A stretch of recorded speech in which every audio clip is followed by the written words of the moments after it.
أعوذ بالله من الشيطان الرجيم. بسم الله الرحمن الرحيم.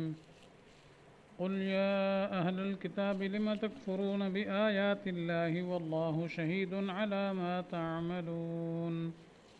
قل يا أهل الكتاب لم تصدون عن سبيل الله من آمن تبغونها عوجا وأنتم شهداء وما الله بغافل عما تعملون. يا أيها الذين آمنوا إن تطيعوا فريقا من الذين أوتوا الكتاب يردوكم بعد إيمانكم كافرين. وكيف تكفرون وأنتم تتلى عليكم آيات الله وفيكم رسوله ومن يعتصم بالله فقد هدي إلى صراط مستقيم. صدق اللہ العظیم. ان آیات کا ترجمہ یہ ہے: تو کہے اے اہل کتاب، کیوں منکر ہوتے ہو اللہ کے کلام سے اور اللہ کے روبرو ہے جو تم کرتے ہو. تو کہے اے اہل کتاب، کیوں روکتے ہو اللہ کی راہ سے ایمان لانے والوں کو کہ ڈھونڈتے ہو اس میں عیب اور تم خود جانتے ہو، اور اللہ بے خبر نہیں تمہارے کام سے. اے ایمان والو، اگر تم کہا مانو گے واضح اہل کتاب کا تو پھر کر دیں گے وہ تم کو ایمان لائے پیچھے کافر. اور تم کس طرح کافر ہوتے ہو اور تم پر پڑھی جاتی ہیں آیتیں اللہ کی اور تم میں اس کا رسول ہے. اور جو کوئی مضبوط پکڑے اللہ کو تو اس کو ہدایت ہوئی سیدھے راستہ کی.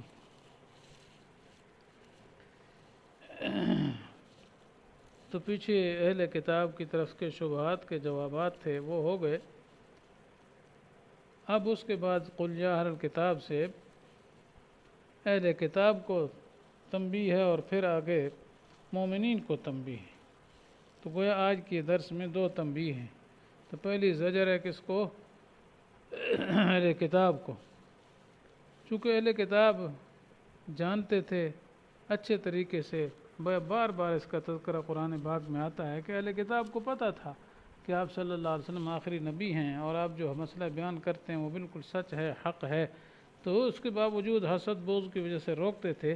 تو انہی کو اللہ تعالیٰ ڈانٹ رہے ہیں ان آیات میں کہ آپ فرما دیجئے اے اہل کتاب، تم اللہ کی آیات کا کیوں انکار کرتے ہو؟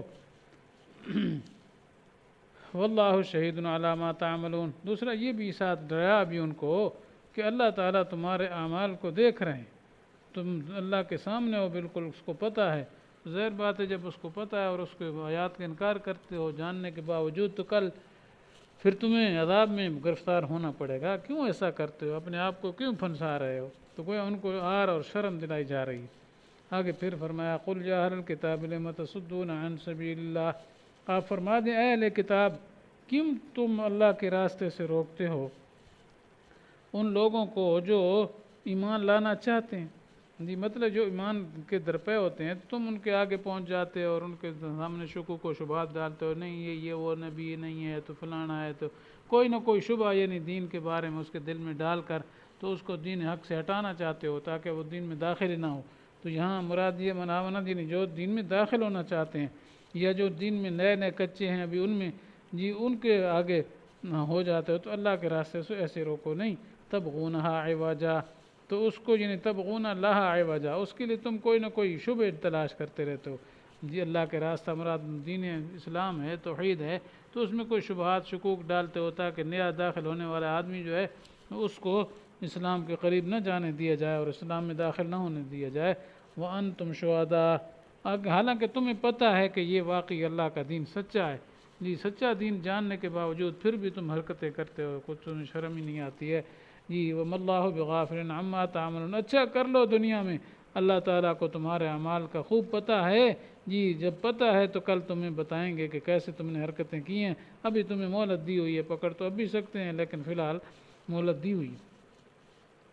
یہاں تک ان 2 آیتوں میں تو اہل کتاب کو تنبیہ اور زجر تھی، اب اس کے بعد مسلمانوں کو متنبہ کیا جا رہا ہے، چونکہ اہل کتاب ہر وقت لگے ہی رہتے تھے کوئی نہ کوئی اسلام کے خلاف پروپیگنڈا کرنا، کوئی ہیلا کرنا، کچھ نہ کچھ کرنا، تو اس وجہ سے کوئی شبہات ڈالنا، اس قسم کی چیزیں تھیں۔ تو اللہ تعالیٰ نے مسلمانوں کو کہا دیکھو جی، خیال کرنا ان کی باتوں میں نہ آنا، ان کی باتوں میں آنا تو بس کام خراب ہو جائے گا، کیونکہ اصل میں تو وہ بھی یہی چاہتے ہیں کہ جس طرح وہ خود کافر ہیں تمہیں بھی کافر بنا دیں، اس لیے کبھی بھی اہل کتاب کی اتباع اور اطاعت نہ کرنا۔ یہی آیت کا مفہوم ہے، یا ایھا الذین آمنوا ان تطیعوا فریقا من الذین اوتوا الکتاب یردوکم بعد ایمانکم کافرین۔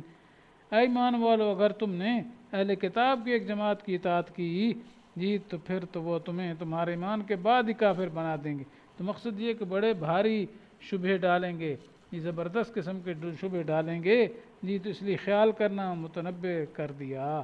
لیکن آگے پھر وَكَيْفَ تَكْفُرُونَ سے اور زیادہ تنبیہ فرما دی کہ تم کیسے انکار کر سکتے ہو، یعنی مقصد یہ ہے کہ تم سے یہ انکار نہیں ہوگا، تمہارے لیے اللہ تعالیٰ نے دفاع کا نظام خوب بنا رکھا ہے، یعنی مطلب یہ کہ تم سے ہرگز ایسا نہیں ہو سکے گا، کیونکہ تم پر اللہ کی آیتیں بھی نازل ہو رہی ہیں، اور اس آیات کے اندر توحید کے ہر قسم کے پہلو پر اچھے طریقے سے کیا ہے کھول کر رکھ دیا گیا ہوا ہے، اور اسلام کے سارے احکام بھی تفصیل سے بیان کر دیے گئے ہیں، اور اللہ تعالیٰ کی آیات کا صحیح مطلب اور منشا اور مفہوم بیان کرنے کے لیے، اور اس طرح تمہارے دل میں جو پیدا ہوتے ہیں شکوک و شبہات، ان سب کو رفع کرنے کے لیے اللہ تعالیٰ کا رسول بھی تمہارے اندر موجود ہے۔ تو اس لیے کبھی کہ اہل کتاب کی باتوں میں نہ آنا جی، اور ان کے شکوک و شبہات اور ان کے جھانسے میں کہیں نہ آ جانا، ایسا نہ ہونے پائے جی۔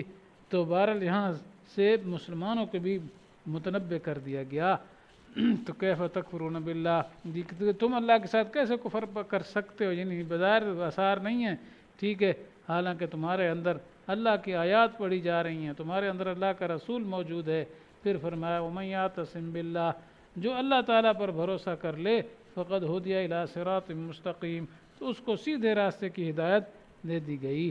تو یہاں بھروسہ کرے یا مراد یہ اللہ کے ساتھ مضبوطی کے ساتھ چمٹ جائے، مراد اللہ کے دین کے ساتھ چمٹ جانا ہے، کہ یعنی انسان جو دین کے ساتھ مضبوطی کے ساتھ چمٹ جائے گا جی، اور دین کو صحیح طریقے سے حاصل کر لے گا جی، تو پھر کیا ہے غیروں کے شبہات، اہل کتاب کے شبہات، وہ جو ہے کچھ اس کا بگاڑ نہیں سکتے۔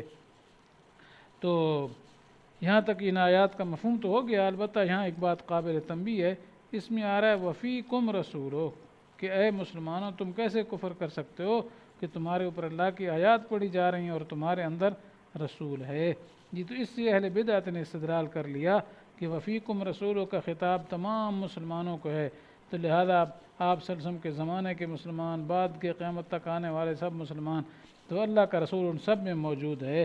تو اس سے معلوم ہوتا ہے آپ صلی اللہ علیہ وسلم ہر وقت ہر جگہ حاضر و ناظر ہیں۔ تو یہ باطل عقیدہ تراشا ہے، اس آیت سے استدلال کیا ہے، تو عقیدہ تو ویسے بنا رہی ہے اپنی طرف سے، تو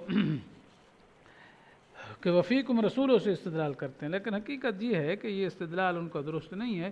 اس کی وجہ یہ ہے کہ یہ آیات جو ہیں ان کا تعلق کس کے ساتھ ہے، یعنی سیاق و سباق کو دیکھا جائے، آیات پچھلی کو دیکھا جائے تو یہ آیات در حقیقت صحابہ کرام کے ساتھ مخصوص ہیں، یعنی تمہارے اندر اللہ کا رسول موجود ہے، مراد کیا ہے، صحابہ کی جماعت ہے، کہ تم جو جماعت ہو جو اس وقت آپ صلی اللہ علیہ وسلم تمہارے اندر موجود ہیں، تو یہ مراد ہے۔ تو اکثر مفسرین نے یہی بات لکھی ہے کہ اس سے مراد کیا ہے، صحابہ ہیں جی۔ تو اول مخاطب بھی وہی ہیں، سیاق و سباق بھی یہی بتا رہا ہے، اکثر مفسرین بھی یہی لکھ رہے ہیں، تو لہذا اس سے یہ استدلال کرنا کہ آپ بعد میں بھی حاضر ناظر ہر جگہ، نہیں، یہ درست نہیں ہے۔ اور اگر فرض کرو کوئی کہے بھی سے کہ نہیں جی نہیں ساری امت کو خطاب ہے، ساری امت کو خطاب ہے، تو پھر اس سے مراد یہ ہے کہ آپ صلی اللہ علیہ وسلم کا طریقہ موجود ہے، آپ صلی اللہ علیہ وسلم کی نبوت کے دلائل موجود ہیں، آپ کا پورا اسوہ حسنہ جی وہ موجود ہے۔ اس طرح جو کتاب اللہ تعالیٰ کی آپ صلی اللہ علیہ وسلم دنیا میں چھوڑ گئے ہیں جی، وہ قرآن پاک موجود ہے، تو یہ مراد ہے اس کے موجود ہونے سے۔ اور یہ چیز اب کی نہیں ہے، پہلے مفسرین علامہ آلوسی وغیرہ اور دوسرے حضرات یہ چیزیں پہلے ہی لکھ گئے ہیں کہ تو اگر حاضر ناظر والا عقیدہ ہوتا تو پہلے مسلمانوں کا بھی یہ عقیدہ ہوتا، صرف آج اس صدی والوں کا تو نہ ہوتا۔ تو اس وجہ سے وفیکم رسول سے استدلال کرنا حاضر ناظر پر یہ بالکل ہی غلط ہے۔ اللہ تعالیٰ سے دعا ہے کہ اللہ تعالیٰ صحیح راستہ نصیب فرمائے اور قرآن کو صحیح سے سمجھنے کی توفیق عطا فرمائے اور اس پر عمل کرنے کی اور دوسروں تک پہنچانے کی صحیح توفیق نصیب فرمائے۔ وآخر دعوانا ان الحمد للہ رب العالمین۔